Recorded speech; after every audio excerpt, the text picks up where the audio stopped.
நீ சத்தம் கேட்டதுமே நெல் பூத்து நிற்கும், சத்தம் கேட்டதுமே கல் பூத்து நிற்கும், பல சத்தம் கேட்டதுமே வில் பூத்து நிற்கும், சோழத்தின் பெருமை கூற சொல் பூத்து நிற்கும்.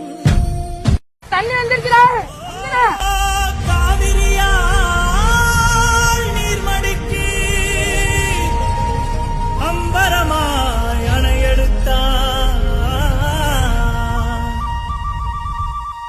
நீ சத்தம் கேட்டதுமே நெல் பூத்து நிற்கும், ஒளி சத்தம் கேட்டதுமே கல் பூத்து நிற்கும், பலை சத்தம் கேட்டதுமே வில் பூத்து நிற்கும், சோழத்தின் பெருமை கூற சொல் பூத்து நிற்கும்.